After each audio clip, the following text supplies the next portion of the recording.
승용차 한 대가 교차로 경계석을 들이받은 뒤 반대편 도로로 쏜살같이 달려갑니다. 타이어처럼 보이는 물체가 차량 뒤편으로 날아가고 차량은 그대로 인도로 돌진합니다. 인도를 걷고 있던 여학생 2명은 미처 피할 겨를도 없이 승용차에 치입니다. 승용차는 학생들을 친 뒤 가드레일과 전신줄을 들이받고 나서야 멈춥니다. 오후 4시 50분쯤 충북 음성구 강곡면 감곡 사거리에서 77살 A씨가 몰던 차량이 10대 여학생 2명을 치었습니다. 중상을 당한 학생들은 119 구급대에 의해 대학병원으로 이송됐습니다. 사고 차량은 당시 충격이 얼마나 심했는지 형체를 알아볼 수 없을 정도로 찌그러졌습니다. 저희도 현장 갔을 때는 이미 사고 난 상황이었고 여학생 2명이 길에 쓰러져 있었고 한 명은 의식이 없었고요. 한 명은 좀 기절한 상태인데 승용차 운전자 A씨의 의식은 있는 것으로 전해졌는데 음주 측정 결과 혈중 알코올 농도는 감지되지 않은 것으로 알려졌습니다. 경찰은 A씨의 진술과 여러 가능성을 놓고 정확한 사고 경위를 조사하고 있습니다. YTN 이성우입니다.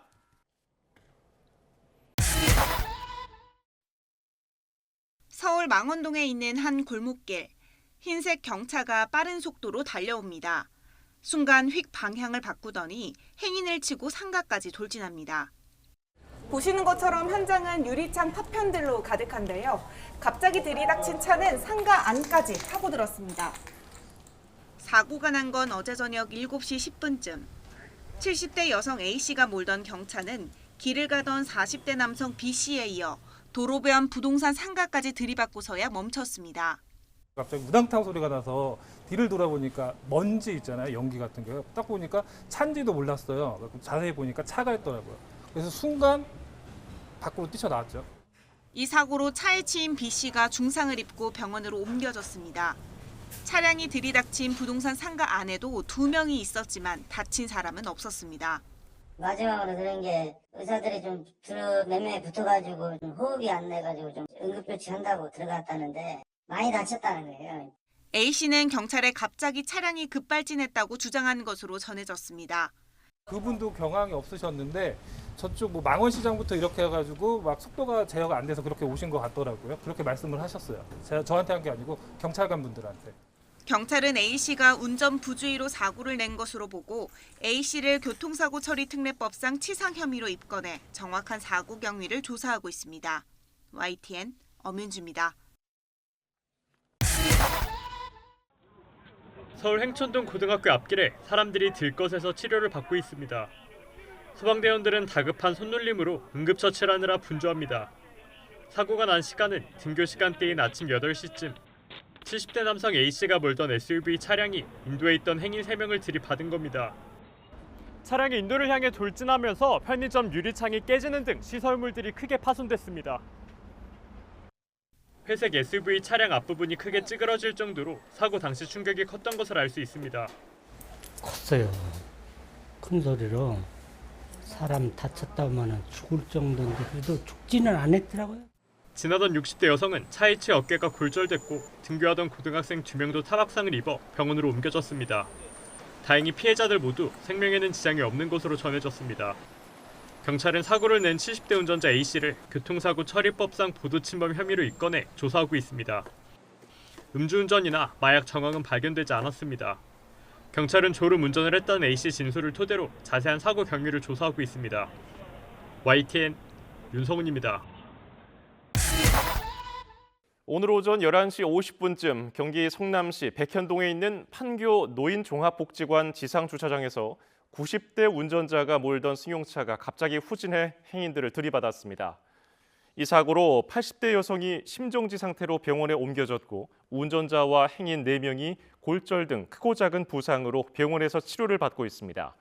경찰은 운전자가 기어 조작을 착각해 사고를 낸 것으로 보고 정확한 사고 경위를 조사하고 있습니다. 강원도 춘천 왕복 6차선 도로. 횡단보도 신호가 빨간불에서 푸른색으로 바뀌고 기다리던 행인 3명이 도로를 건넙니다. 도로를 절반 정도 건널 때쯤 차 한 대가 그대로 행인들을 덮칩니다. 사고가 난 건 오전 6시 45분쯤. 82살 A씨가 몰던 차량이 횡단보도를 건너던 보행자 3명을 들이받았습니다. 사고 충격으로 보행자들은 수십 미터를 날아갔습니다. 70대 B씨 등 여성 3명이 심정지 상태로 병원으로 옮겨졌지만 결국 모두 숨졌습니다. 사고가 발생한 도로입니다. 이 피해자들은 이 보행자 신호에 맞춰 이 횡단보도를 건너다 사고를 당한 것으로 확인이 됐습니다. 피해자들은 모두 사고 지점 인근 교회의 신도들이었습니다. 사고 당일 새벽 예배를 마치고 귀가하던 중 참변을 당했습니다. 새벽기도 왔다가 집에 가는 길에 그랬다고. 그러니까 새벽기도 올 때 그랬으면 바빠서 신호 위반하고 건너왔다 그랬지만 집에 가는 길인데 신호 위반할 일도 절대 없거든요. 경찰 조사 결과 음주운전은 아니었습니다. 하지만 정지 신호를 위반했고 속도를 줄이거나 멈춰서지 않고 그대로 내달린 것으로 확인됐습니다. 경찰은 80대 고령 운전자의 과실로 발생한 사고라며 매년 2%대에 불과한 고령 운전자 면허증 자진 반납을 늘릴 대책이 필요하다고 설명했습니다. 금년도에 교통사고, 사망사고 내셨던 분 중에 한 두 분 정도인가? 고령자이신 분들 좀 있으셨는데 고령자분들의 운전면허 반납 제도가 좀 더 많이 좀 필요하지 않을까 그렇게 생각합니다. 경찰은 운전자 A씨를 과실치사 혐의로 입건하고 A씨 진술과 블랙박스, CCTV 등을 토대로 정확한 사고 경위를 조사하고 있습니다. YTN 홍서욱입니다.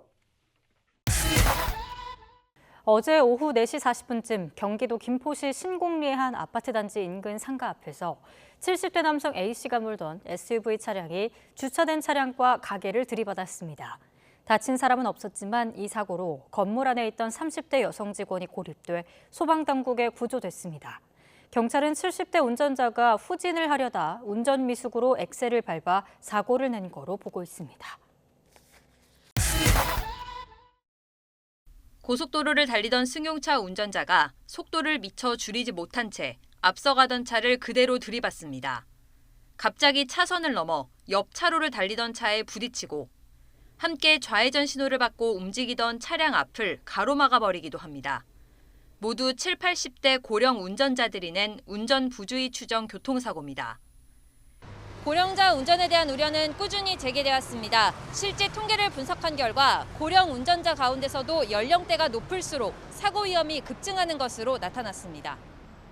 60살 이상 운전자를 5살 단위로 나눠 교통사고 위험도를 확인한 결과입니다. 인명피해 환산값을 사고 건수로 나눈 수치인데 80대부터 눈에 띄게 증가합니다. 오히려 60에서 70대 사이에서는 유의미한 차이가 나타나지 않습니다. 시력도 저하돼서 위험을 늦게 발견하고 또 반응 시간도 길어져서 위험을 회피하는 능력도 저하가 돼서 사고를 피하기도 어렵고 사고 나면 사고 규모도 커지게 됩니다. 고령 운전자에 대한 대책이 시급하지만 인력과 예산은 제한된 상황. 65살 이상 모든 운전자에게 통일된 규제를 적용하기보다 위험도에 따라 연령대별 맞춤형 대책을 세워야 한다는 목소리가 나옵니다. 운전면허 갱신과 정기 적성검사 주기를 60에서 70대에겐 비교적 느슨하게 풀어주고 80대에게 더 강화해 적용하는 게 한 방법입니다. 운전면허 자진 반납 제도도 연령대별 순위를 정한 맞춤형 혜택을 통해 고위험 고령 운전자의 자진 반납을 더 활성화할 수 있습니다. 차등화된 맞춤형식의 합리적인 방안으로 추진하는 것이 결국에는 국민들에 대한 수용도를 높일 수 있고 궁극적으로는 교통사고를 줄일 수 있는 가장 올바른 방향이라고 생각이 듭니다. 고령 운전자에게 무조건 좋지 않은 시선을 보내는 대신 모두가 안전한 도로를 만들기 위한 사회적 논의를 진행해야 할 시점입니다. YTN 강희경입니다. 횡단보도 신호가 빨간불에서 푸른색으로 바뀌고 행인 3명이 도로를 건넙니다. 잠시 뒤 차 한 대가 그대로 사람들을 덮칩니다. 80대 운전자 A씨가 몰던 차량, 보행자 3명은 모두 숨졌습니다. 재판이 진행됐고 A씨는 최후 진술에서 자신의 잘못을 인정했습니다. 선처를 구하는 것도 죄스럽다는 말도 남겼습니다. 앞서 검찰은 A씨에게 금고 5년을 구형했습니다. 다음 달 1심 선고를 앞둔 가운데 고령 운전자 면허 관리에 대한 사회적 관심이 증가하고 있습니다. 지난달 29일 서울 은평구에서도 70대 운전자가 몰던 차량이 행인과 차량을 들이받아 한 명이 숨지고 13명이 다쳤습니다. 지난 17일 강남에서도 80대 운전자가 차량 7대를 들이받는 사고가 발생했습니다. 모두 음주운전은 아니었는데 경찰은 부주의로 인한 사고 가능성에 무게를 두고 있습니다. 65세 이상 고령 운전자 사고는 매년 늘고 있습니다.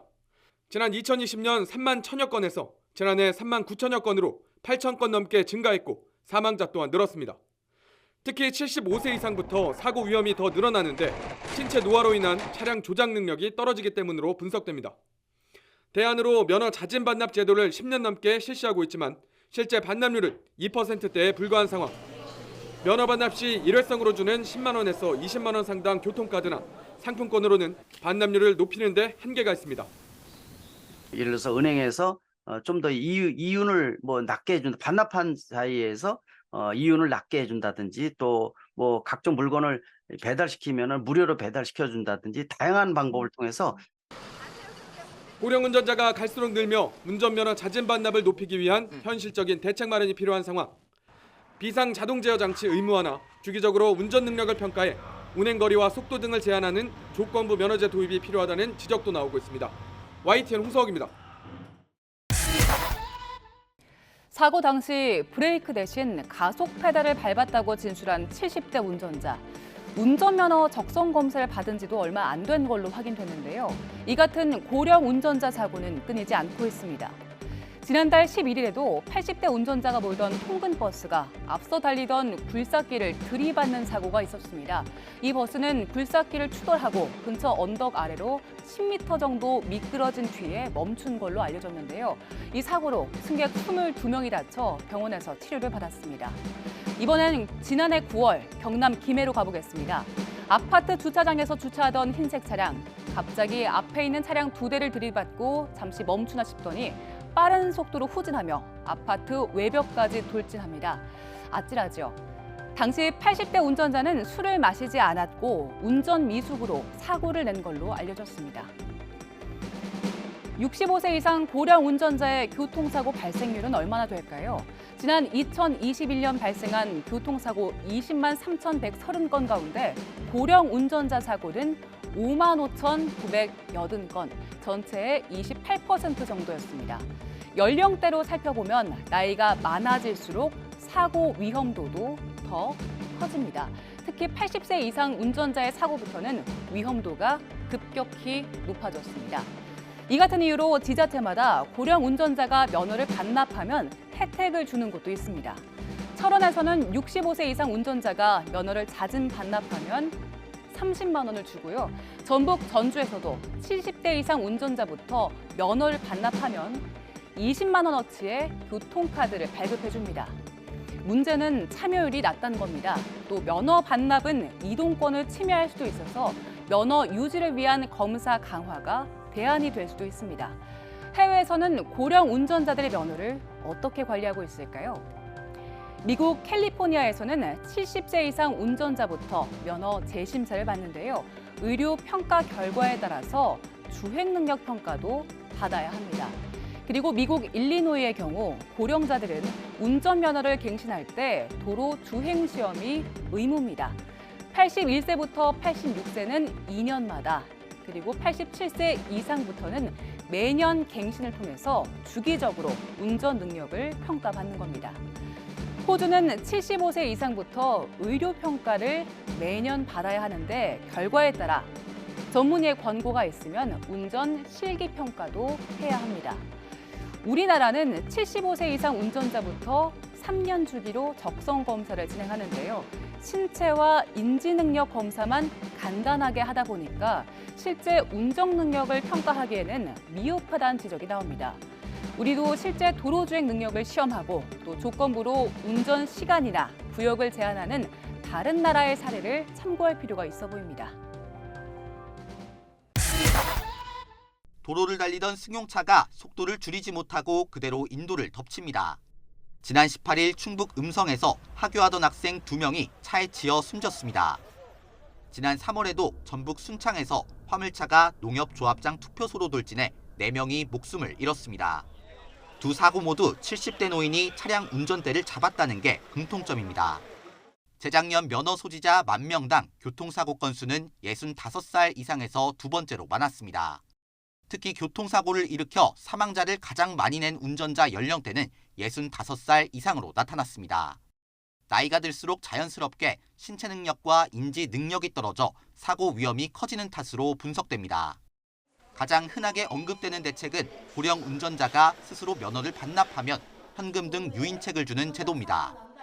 하지만 자진 반납률이 매년 2에서 3%를 맴도는 데 비해 고령화로 65살 이상 면허 소지자는 계속 늘어날 것으로 추산돼 실질적인 해법이 될 수 없다는 지적이 나옵니다. 대신 고령 운전자 적성 검사를 현행처럼 자가 진단에 맡기지 않고 실제 주행 환경에서 치르도록 하거나 교통안전시설물을 개선하는 방안 등이 거론됩니다. 고령자를 위한 안전운전 보조장치 설치 비용을 지원하는 방안을 검토할 필요가 있습니다. 보행자 통행이 많은 곳에서는 차량이 속도를 줄이지 않을 수 없도록 제한속도 표지판과 도로안전시설을 충분히 설치할 필요가 있습니다. 우리보다 먼저 고령화를 경험한 일본은 장애물을 감지하면 자동으로 멈추는 등 사고 방지 기능을 갖춘 특수 차량을 고령 운전자에게 지원하고 있습니다.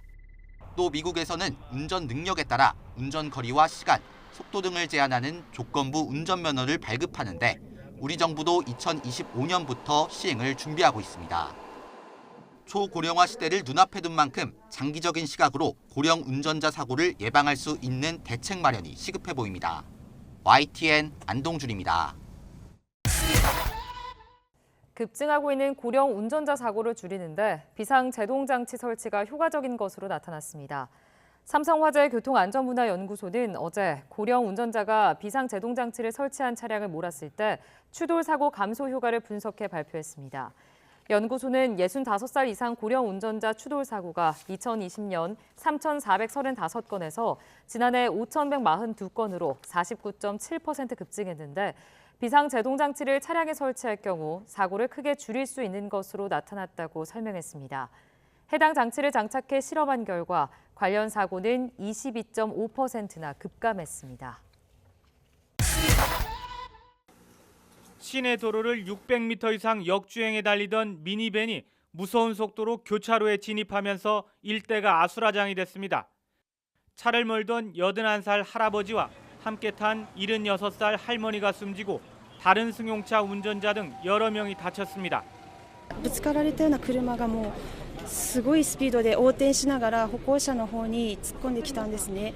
でもそこでも横転した車に1人男性が下敷きになって、あと数人女性の悲鳴もすごい聞こえてですね。 도쿄 도심에서는 건널목을 건너던 엄마와 어린 딸이 갑자기 달려든 승용차에 치여 목숨을 잃었습니다. 승용차 운전자는 혼자 잘 걷기도 버거운 87살 할아버지였습니다. 이처럼 일본 전역에서 고령 운전자에 의한 끔찍한 교통사고가 하루가 멀다고 일어나는 가운데 도쿄도가 특단의 대책을 내놨습니다. 브레이크 대신 가속 페달을 잘못 밟아도 속도가 급격하게 올라가지 않도록 제어하는 장비를 고령 운전자가 설치하면 30만 원 정도 드는 비용 중 90%를 지원하기로 한 겁니다. 고령 운전자 사고의 상당수가 돌발 상황 때 브레이크와 가속 페달을 혼동하면서 일어난다고 판단했기 때문입니다. ひとたび事故が発生すれば被害者をはじめご家族や関係者も筆舌に尽くしがたい苦しみを抱えることとなります。事業者と連携して補助を実施することといたします。 일본 정부도 나섰습니다. 아베 총리 주재로 관련 강요 회의를 열고 긴급 대책을 추진하기로 했습니다. 運転に不安を覚える高齢者等の支援策など高齢者の安全運転を支える対策の加速 신차에는 사고 위험이 있으면 저절로 멈추는 자동 브레이크 설치를 의무화하고 고령자에게는 안전 장비가 설치된 차량을 모는 경우에 한해서만 면허를 내주는 게 핵심입니다. 한정 면허의 대상 나이나 안전 장비 성능 등 구체적인 내용은 올해 안에 최종 확정될 전망입니다. 도쿄에서 YTN 황보현입니다.